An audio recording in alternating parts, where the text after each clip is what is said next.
जय शिवराय मित्रांनो, माझी लाडकी बहीण योजनेच्या नारी शक्ती दूत ॲपमध्ये नवीन अपडेट आला आहे।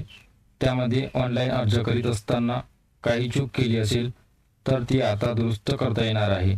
त्याबद्दल आजच्या व्हिडिओमध्ये आपण सविस्तर माहिती पाहणार आहोत।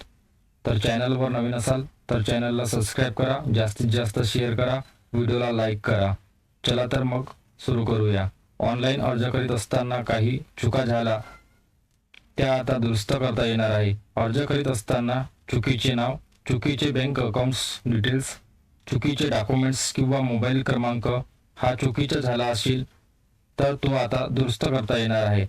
सर्वप्रथम नारी शक्ती दूत हे ॲप अपडेट करून घ्यायचे आहे। त्यानंतर ॲप ओपन करून घ्यायचा। 3 नंबरवरती केलेले अर्ज यावरती क्लिक करा। तुम्ही केलेल्या अर्जाची संपूर्ण माहिती दिसेल। त्यामध्ये काही चुका झाल्या असतील तर त्या आधीच चेक करून घ्या।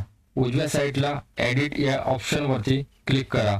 लक्षात ठेवा, दुरुस्ती फक्त एकदा करता येणार आहे, त्यामुळे लक्षपूर्वक काळजीपूर्वक भरलेली माहिती पाहून घ्या व त्यामध्ये दुरुस्ती करा। तुम्ही लिहिलेले अर्जदाराचे नाव, पत्ता, आधार कार्ड क्रमांक, बँक अकाउंट डिटेल्स तसेच अपलोड करण्यात आलेली सर्व डॉक्युमेंट्स बरोबर आहे की नाही ते काळजीपूर्वक पाहून घ्या। त्यानंतर खाली ॲक्सेप्ट हमीपत्र डिक्लेमर यावरती क्लिक करा। तुमच्या मोबाईल नंबरवरती 4 अंकी OTP येईल, तो त्यामध्ये समाविष्ट करा। अशा प्रकारे लाडकी बहीण योजनेचा अर्ज दुरुस्ती करा। असेच नवनवीन अपडेट पाहण्यासाठी मानस A to Z टेक चॅनलला सबस्क्राइब करा, व्हिडिओला लाईक करा व जास्तीत जास्त शेअर करा। व्हिडिओ पूर्ण पाहिल्याबद्दल धन्यवाद।